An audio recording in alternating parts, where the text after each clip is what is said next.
Hey everybody, this is Sean here. Hope all is well. Looking to help out today on a Yamaha TT-R125LE.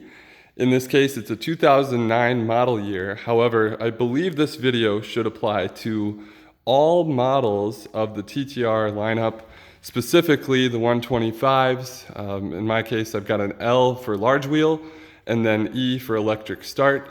But even if you've got the small wheel and the non-electric start version, I do believe this video should help you out.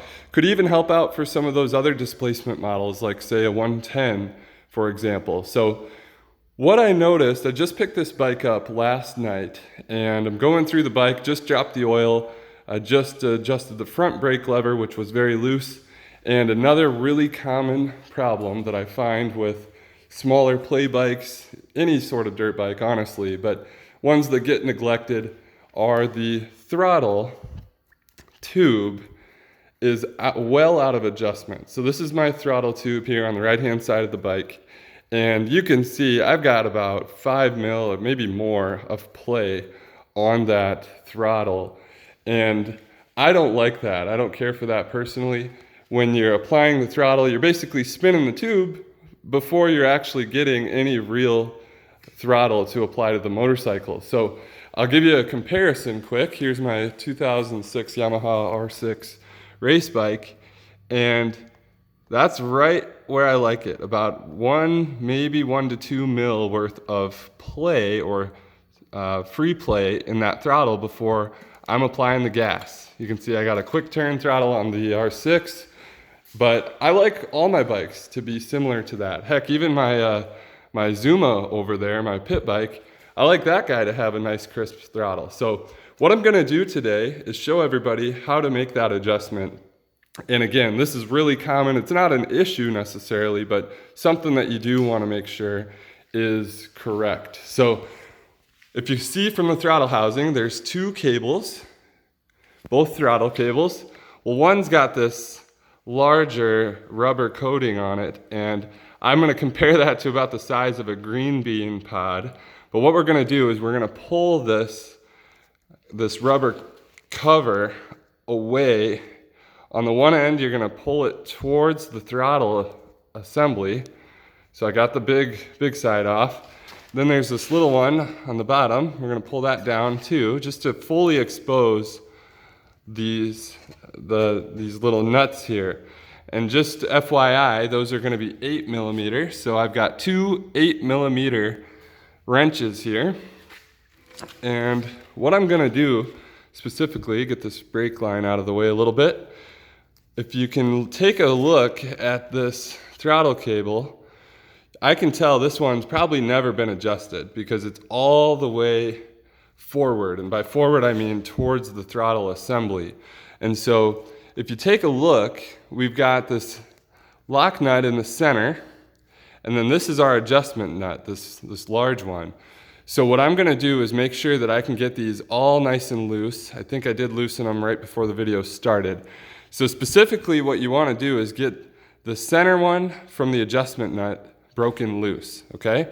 So once we get that done, then you can actually start to turn this bottom nut. And the top might come with it, doesn't necessarily need to. So now you can see I'm freely spinning this bottom nut.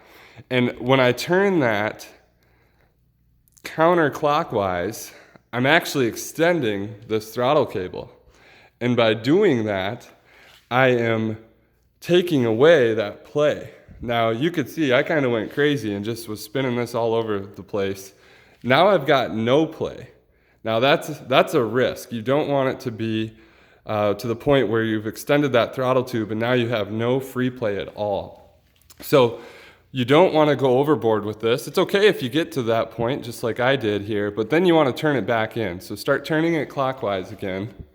And you can see now I've got some play again. That's probably a little more than I want yet. So I'm going to turn it back out. Let's do maybe a quarter turn. And I'm feeling like that's pretty close. I got about maybe 1 to 2 millimeters worth of free play before I'm actually grabbing throttle. Now, one thing you always want to make sure is that your throttle returns. So spin it, and you want to make sure that return cable has enough force there to keep that snapping back. Of course, if you go down, the last thing you want is that rear wheel spinning still. So make sure you've got plenty of throttle, or make sure it's returning, and then make sure you've got some play, but you don't need a ton. So again, in my case, I like it about 1 to 2 mil. So what I'm gonna do now is take those 8mm wrenches, and I'm going to tighten this center lock nut down against the adjustment nut. And I'm gonna take those 2 wrenches and basically force these tight. Now you don't wanna turn this one because you've just adjusted it, right? So you're basically looking to tighten this second nut down onto the adjustment nut. Once you get that done, put those rubber shields back on, keep that metal from being exposed, and you should be in good shape to go rip around. Give it a try, see if you like it. If you feel like the throttle response is still not crisp enough, you can always turn that adjustment nut out and give you a little bit tighter throttle. But again, you don't want it to be fully extended to the point where there's no play. You need a little bit of play for it to be safe. So if you have questions, shoot me a comment. Again, a like or a subscription is always well received.